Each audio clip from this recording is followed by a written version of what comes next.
Everyone good morning. आजच्या क्लासमध्ये आपण शिकणार आहोत ग्लुकोजपासून आपण एटीपी तयार कशी करू शकतो.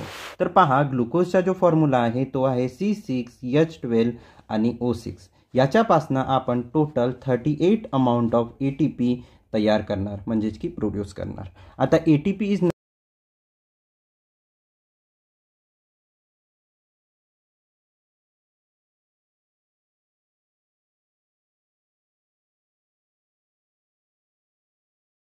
याच्यामध्ये 3 फॉस्फरसचे बॉन्ड असतात, ते जोडल्या जातात एडीपी मुळे. तर सर्वात आधी का राहणार, एडीपी राहणार.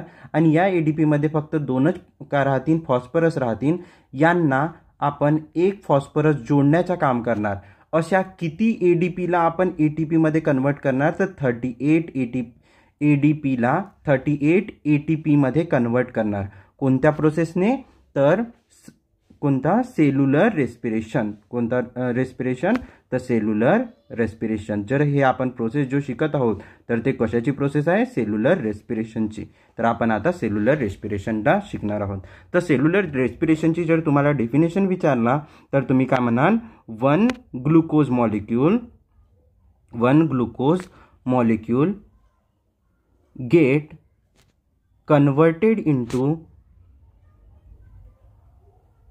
converted into 38 ATP molecules. This process, या प्रोसेसला आपण काय म्हणतो, या प्रोसेसला आपण म्हणणार सेल्युलर रेस्पिरेशन. आणि हा सेल्युलर रेस्पिरेशन कशामुळे होत आहे, तर हा सेल्युलर रेस्पिरेशन होत आहे कार्बोहायड्रेट्समुळे. कारण की आपण काय म्हणलो की कार्बोहायड्रेट्स जे होते, ड्यू टू कार्बोहायड्रेट्सनाच काय होणार, हा रेस्पिरेशन पूर्णच्या पूर्ण परफॉर्म होणार. आता कार्बोहायड्रेट्सपासून काय झाला, ग्लुकोज तयार झाला, डायजेशन झाला आणि डायजेशनच्या नंतर ग्लुकोज तयार झाला. हा ग्लुकोज काय होणार, ग्लायकोलिसिस प्रोसेसमध्ये तुटणार आणि 2 पायरुवेट मॉलिक्यूल तयार करणार. पहा, C6H12O6 हा तुटते आणि C3H4O3 हा मॉलिक्यूल काय करते, बनते. आणि ह्या प्रोसेस बनत्या वेळी काय होते की एडीपी जे राहतात यांच्यासोबतच एक फॉस्फरसचा बॉन्ड जुळते. आणि हे जे 2 फॉस्फरस आहेत ते कुणासोबत जुळत आहेत, 2 एडीपी सोबत. म्हणजे एका एडीपी सोबत एक फॉस्फरस जुळला आणि एका एडीपी सोबत दुसरा फॉस्फरस जोडला. तर ही जे प्रोसेस आहे, पहिले किती 2 फॉस्फरस होते, आता किती झाले, 3. म्हणून आपण काय म्हणतो, 2 मॉलिक्यूल ऑफ एटीपी फॉर्म झाला. अशाच वेळी हा जो आपल्याला दिसत आहे NAD पॉझिटिव्ह, याच्यासोबतच NADH बनून जाते. म्हणजे की एक हायड्रोजन अटॅच होऊन जाते, म्हणजे की याला एक इलेक्ट्रॉन मिळून जाते आणि यालाच आपण काय म्हणतो, NADH. आणि आपल्या बुकमध्ये काय आहे, NADH2. तर तुम्ही याला NADH2 पण आठवण ठेवू शकता. तर NADH2 काय झाला, अटॅच झाला. आता इथं काय दिसत आहे आपल्याला, C6H12O6 यांच्यापासनं काय झाला, पायरुवेट तयार झाला. हा जो केमिकल फॉर्म्युला आहे हा कशाचा आहे, तर पायरुवेटचा. तर याची जर डेफिनेशन आपल्याला लिहायची असली तर आपण काय लिहू शकतो डेफिनेशनमध्ये, तर लिहा डेफिनेशन म्हणून. आपल्या बुकमध्ये पण लिहायची आहे तुम्हाला. तर डेफिनेशन काय आहे, ग्लुकोज 1 लिहा ना आधी, 1 ग्लुकोज मॉलिक्यूल forms 2 पायरुवेट, किंवा पायरुविक ॲसिड लिहू शकता, pyruvate and 2 NADH2 with 2 ATP. This process. आणि हा कुठं होते बेटा, एक गोष्ट लिहिणं विसरला आपण, की ही जी प्रोसेस आहे ते कुठं होत आहे, तर सायटोप्लाझम मध्ये होत आहे. तर लिहायचा इन सायटोप्लाझम. आणि सायटोप्लाझम कुठं प्रेझेंट राहते, तर ॲनिमल सेलमध्ये. In cytoplasm. धिस प्रोसेस, या प्रोसेसला आपण काय म्हणतो, this process is called glycolysis. काय म्हणतो, ग्लायकोलिसिस. राहणार लक्षात की ग्लायकोलिसिस काय होते, ग्लुकोजमधनं पायरुवेटमध्ये कन्वर्ट होते त्यावेळीच काय होते 2 ATP आणि 2 NADH2 तयार होणार. तशाच प्रकारे वॉटरसुद्धा आपल्याला बाहेर मिळते. पण आता वॉटरचं काम आहे का आपल्याला? नाही.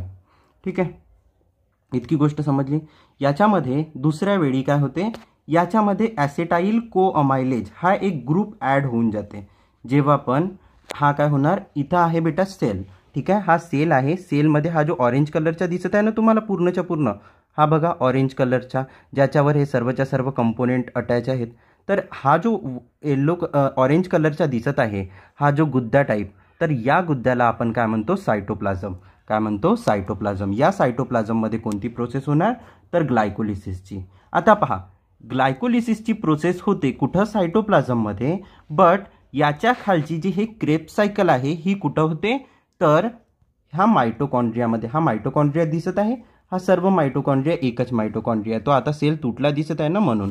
तर हा मायटोकॉन्ड्रियामध्ये काय होणार, ही प्रोसेस होणार. कशाची, तर क्रेब्स सायकलची. बट आता जेव्हा क्रेब्स सायकलकडनं कशापासनं, हा पायरुवेटपासनं कोण तयार होत राहते, ॲसेटाईल कोअमायलेज.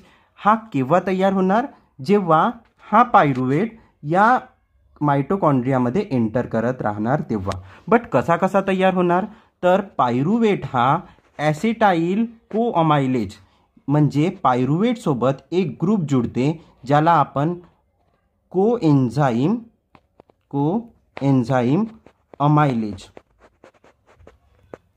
अमायलेज हा ग्रुप म्हणतो. हा जर ॲड झाला तर काय फॉर्म करते, ॲसेटाईल कोअमायलेज. काय फॉर्म करणार, ॲसेटाईल कोअमायलेज.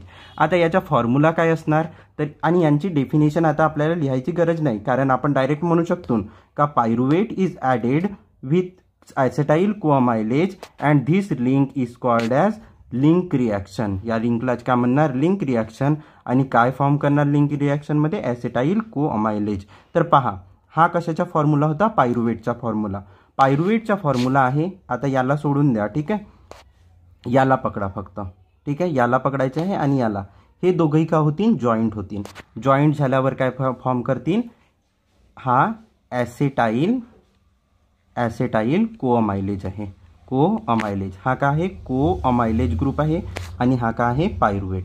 तर पायरुवेट सोबत ॲसेटाईल कोअमायलेज ॲड होणार आणि काय फॉर्म करणार, ॲसेटाईल कोअमायलेज. आता पहा, याच्यामध्ये कार्बनचे किती मॉलिक्यूल आहेत, तर फक्त 2 मॉलिक्यूल आहेत. तर बाकीचे कार्बनचे 2 मॉलिक्यूल कुठं गेली, इथं 6 होते टोटल, इथं किती उरले, फक्त 4 उरले. तर बाकीचे 2ने काय केला, कार्बन डायऑक्साईड गॅस फॉर्म केला. आणि यावेळीच काय होणार, या NAD+ला 2 हायड्रोजन ॲटम जुडतील आणि आपल्याकडे काय फॉर्म करतील, NADH फॉर्म करतील. आणि आपल्या बुकमध्ये काय लिहिलं आहे, NADH2. तर तुम्ही NADH2 आठवण ठेवू शकता. पहा, त्याच्यानंतर आपल्याकडे काय फॉर्म झाला, ॲसेटाईल कोअमायलेज. आता हा ॲसेटाईल कोअमायलेज कुठं शिरणार, तर आपल्या या मायटोकॉन्ड्रियामध्ये शिरते. तर आपल्याला दिसत आहे पायरुवेट, आणि पायरुवेट कुठं शिरला, आपल्या सायटोप्लाझममध्ये. आणि सायटोप्लाझम मध्ये शिरल्यानंतर हा सायटोप्लाझम नाही आहे, इथं काय होता, सायटोप्लाझममधून मायटोकॉन्ड्रियामध्ये आपण बघितला होता जो ऑरेंज कलरचा गुद्दा होता, याला काय म्हटलं आपण, सायटोप्लाझममधून इकडे कुठं शिरला तो, मायटोकॉन्ड्रियामध्ये. आणि हा मायटोकॉन्ड्रियामध्ये हा जो दिसत आहे तुम्हाला एकदम डार्क कोणत्या कलरच्या, पिंक कलरच्या, थोड्याशा लाईट पिंक कलरच्या, याला आपण म्हणतो मायटोकॉन्ड्रियल मॅट्रिक्स. काय म्हणतो, मायटोकॉन्ड्रियल मॅट्रिक्स. या मायटोकॉन्ड्रियल मॅट्रिक्समध्ये कोण शिरला, पायरुवेट. आणि या पायरुवेटमध्ये शिरताबरोबरच हा काय तयार झाला, ॲसेटाईल कोअमायलेज. का बरं, कारण की यांच्यासोबत काय जुडला आहे, कोअमायलेज हा ग्रुप तयार झालेला आहे. आणि त्याच्यामधनं काय निघाली बाहेर, कार्बन डायऑक्साईड गॅस. आता पहा, लक्षात द्या की NADH2 याच्यामधनं बाहेर निघाला आहे. काय निघाला आहे, NADH2. आता आपण काय म्हणणार, क्रेब्स सायकल. आता कोणती प्रोसेस होणार, तर क्रेब्स सायकल याच गोष्टीची फायनल प्रोसेस समजू शकता तुम्ही, ज्याच्यामध्ये काय होणार, हे NADH2चे मॉलिक्यूल्स बाहेर पडतील. पण कशापासनं, ॲसेटाईल कोअमायलेजपासनं. तर आपल्याला दिसत आहे हा ॲसेटाईल कोअमायलेज आहे. ॲसेटाईल का बरं म्हटला, कारण की याच्यासोबत किती ग्रुप्स आहेत कार्बनचे, 2 ग्रुप. तर 2 ग्रुपला काय म्हणतो, ॲसेटाईल. तर ॲसेटाईल कोअमायलेज सोबत असेटाइल कोअमाइलेज हा काय करणार, तुटणार आणि काय फॉर्म करते, 6 NADH2 फॉर्म करते आणि 2 FADH2 फॉर्म करते प्लस 2 ATP मिळतात. बट हे केव्हा मिळतील, जेव्हा आपल्याकडे काय राहतील, 6 NAD positive plus 2 FAD positive आणि हा काय आहे 2 ADP राहतील, तेव्हाच तर ATP फॉर्म करतील आणि यांच्याकडे काय राहणार, P पण सुद्धा राहणार. सोबतच आपल्याला काय लागते, याच्यासाठी वॉटर सुद्धा लागते. तेव्हा आपल्याला 4 कार्बन डायऑक्साईड गॅसचे मॉलिक्युल्स, आणखी काय मिळतील 6 NADH2, आणखी काय मिळतील 2 FADH2 आणि काय मिळतील 2 ATP. आता आपल्याकडे एक रिॲक्शन होणार आहे आणि यालाच आपल्याकडे म्हणजे तयार काय काय झाले आता आपण लिहून ठेवूया. ठीक आहे, तर आपल्याला काय आहे, हा तर समोर जाऊन तुटत आहे, तर आपल्याकडे 2 काय झाले, हे तयार झाले आहेत. तर आपण लिहून ठेवू, एक बॉक्स तयार करू. काय तयार झाले, पहिल्या रिॲक्शनमध्ये 2 NADH2 तयार झाले प्लस आणखी काय तयार झाले होते, 2 ATP फॉर्म झाले होते. ठीक आहे, मग हे दुसरी रिॲक्शन झाली, याला काय म्हटलं आपण, लिंक रिॲक्शन. या लिंक रिॲक्शनमध्ये काय मिळाले, ATP मिळाले का, नाही, तर काय मिळाले 2 NADH2. किती मिळाले, 2 NADH2. ATP किती मिळाले, 0.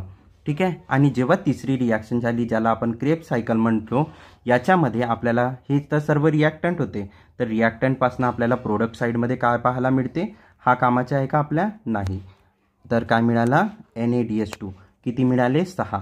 तर आपण काय लिहिणार, 6 NADH2 प्लस ATP किती मिळाले, पुन्हा 2, तर 2 ATP मिळाले प्लस काय मिळाले, 2 FADH2, 2 FADH2. आता आपण जेव्हा टोटल रिॲक्शनमध्ये पाहतो, तर आपल्याला टोटल रिॲक्शनमध्ये काय मिळतात, 2 + 2 + 6 म्हणजेच की 10 NADH2 प्लस ATP किती मिळतात, 2 + 2 म्हणजे 4 ATP प्लस 2 FADH2, कारण की यांच्यासोबत FADH2 काही होते का, नाही. ठीक आहे, आता जेव्हा पण कोणती रिॲक्शन होणार, इकडे लक्ष द्या ना, म्हणजे याची गरज आपल्याला पडणार आहे.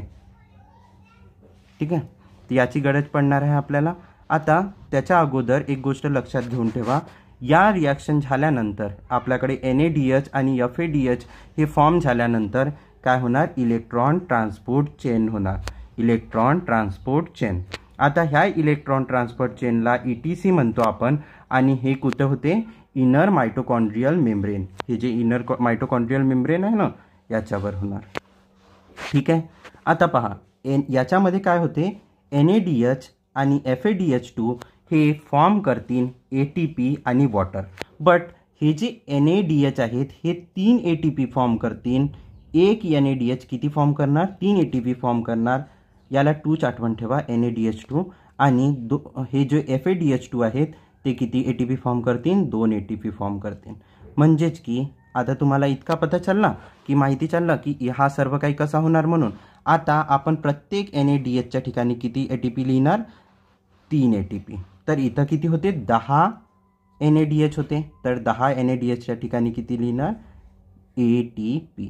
ठीक आहे, आणि प्लस 4 ATPच्या ठिकाणी काय लिहिणार, ATP, कारण की आपल्याला ATPच पाहिजेत. ठीक आहे, आणि प्लस 2 FADH2, तर FADH2च्या ठिकाणी FADH2 किती ATP तयार करतात, तर 2. आता पहा 10 × 3 किती होतात, 30 ATP प्लस हा किती आहे, 4 ATP प्लस 2 आणखी 2 4, म्हणजे ह्या याने किती केलं, 4, तर 4 ATP, 2 × 2 4 झाले. म्हणजे असे टोटल आपल्याकडे 30 आणि 4 34, 34 आणि 4 38 ATP मॉलिक्युल्स काय होतील, फॉर्म होतील. आणि हा ATPलाच आपण काय म्हणतो, currency of a cell, currency of a energy, काय म्हणू शकतो, करन्सी ऑफ एनर्जी. एनर्जी तयार करण्यासाठी जे करन्सी लागते तेच.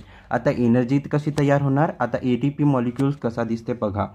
ATP मॉलिक्युल्स अशा प्रकारे दिसते आपल्याला. इथं बेंझिन रिंग राहते आणि या बेंझिन रिंगला एक अशा प्रकारे पेंटोज राहते. या पेंटोजला एक रायबोज शुगर अटॅच राहते आणि या रायबोज शुगरला एक फॉस्फरस, दोन फॉस्फरस अटॅच राहतील आणि हा तिसरा फॉस्फरस.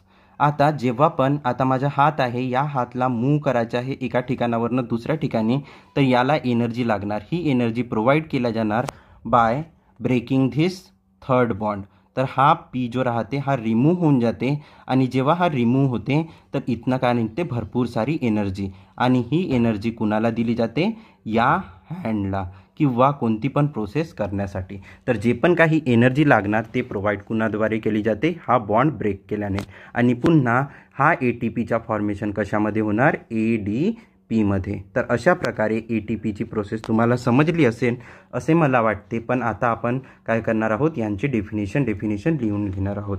तर यांची डेफिनेशन तर माहिती चालली तुम्हाला की ग्लुकोजची डेफिनेशन काय आहे, डेफिनेशन ऑफ ग्लायकोलिसिस काय आहे. तर पहिली ग्लायकोलिसिसची डेफिनेशन लिहिला. आता दुसरी डेफिनेशन कशाची लिहिणार आहोत आपण, क्रेब्स सायकलची. ठीक आहे. तर क्रेब्स सायकलची डेफिनेशनमध्ये काय लिहिणार, अ प्रोसेस ऑकर्ड इन, आणि क्रेब्स सायकल्स कुठे होते, occurred in mitochondrial matrix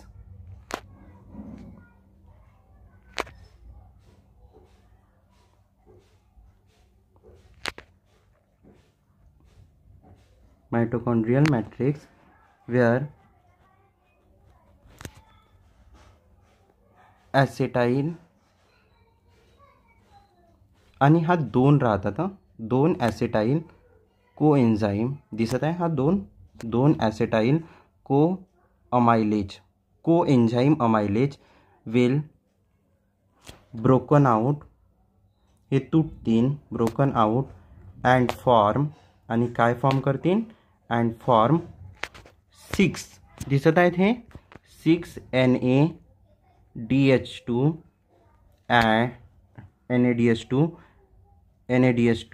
2 FADH2 दिसत आहेत, 2 FADH2 2 FADH2 plus 2 ATP adenine triphosphate. This process is called as, आणि या प्रोसेसला आपण काय म्हणतो, this process is called as, या प्रोसेसला आपण काय म्हणतो, is called as Krebs cycle. ठीक आहे, क्रेब्स सायकल. सिट्रिक ॲसिड का बरं म्हणतो याला, सिट्रिक ॲसिड सायकल का बरं म्हणतो, कारण की हा तयार होण्याच्या आधी एक प्रोसेस होते आणि त्याच्यामध्ये हा कशामध्ये फॉर्म होते, सिट्रिक ॲसिडमध्ये फॉर्म होते, आणि त्या सिट्रिक ॲसिडला आपण काय करत आहोत, तोडत आहोत, म्हणून याला काय म्हणतो, सिट्रिक ॲसिड सायकल. ठीक आहे. आणि हे कुठं होते, मायटोकॉन्ड्रियाच्या मॅट्रिक्समध्ये. इतकी गोष्ट समजली. त्याच्यानंतर कोण आहे, इलेक्ट्रॉन ट्रान्सपोर्ट चेन.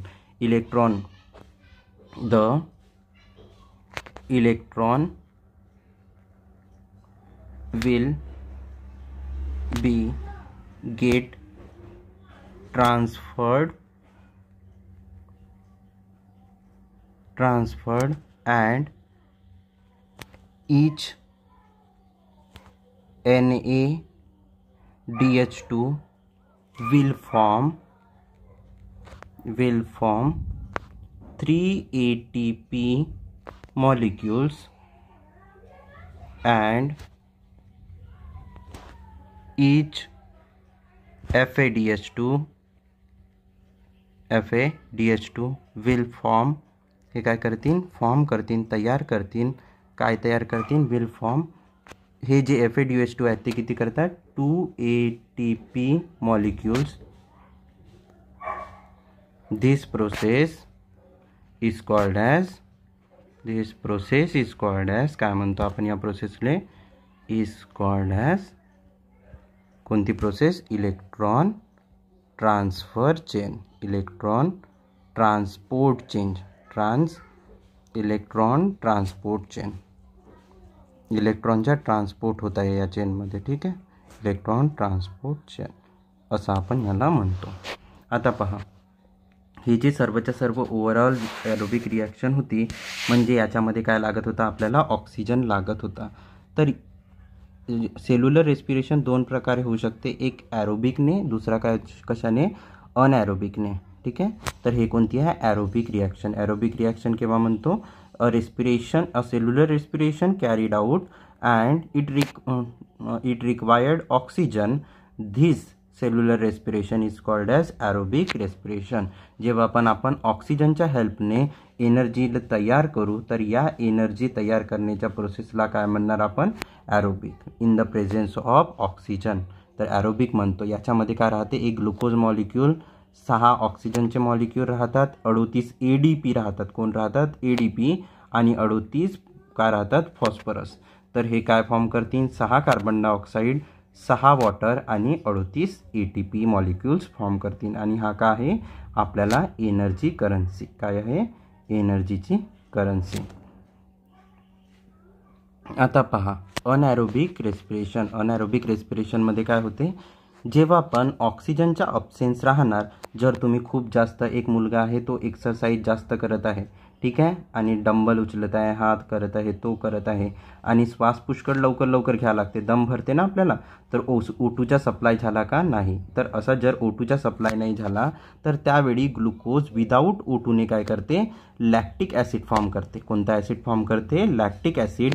आणि हा लॅक्टिक ॲसिड फॉर्म करून काय होतात? याच्याकडे 2 ATP निघतात. किती ATP निघतात? 2. असे एक ग्लुकोज किती ATP देऊ शकते? 38 ATP देऊ शकते. किती ATP देऊ शकते? 38 ATP तयार करू शकते.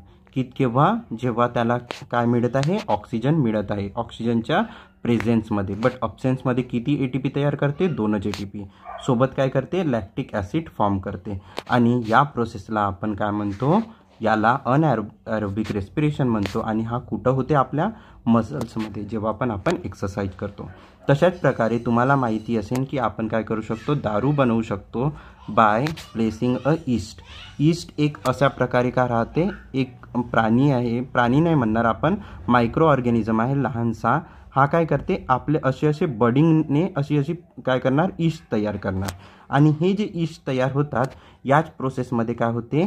जो ग्लुकोज राहते, हा ग्लुकोज कन्वर्ट होते कशामध्ये? इथेनॉलमध्ये. प्लस 2 ATP सुद्धा फॉर्म करते. आणि याच्यामध्ये कार्बन डायऑक्साईड सुद्धा बाहेर पडते. आणि या रिॲक्शनला सुद्धा आपण काय म्हणतो? Anaerobic respiration. कोणता? Anaerobic cellular respiration. तर अनॲरोबिक सेल्युलर रेस्पिरेशनची डेफिनेशन काय होणार? Anaerobic respiration, anaerobic cellular respiration. याची डेफिनेशन काय म्हणू शकतो? की एक असा respiration, cellular respiration carried out, हा CA आहे, carried out in absence of oxygen, in absence of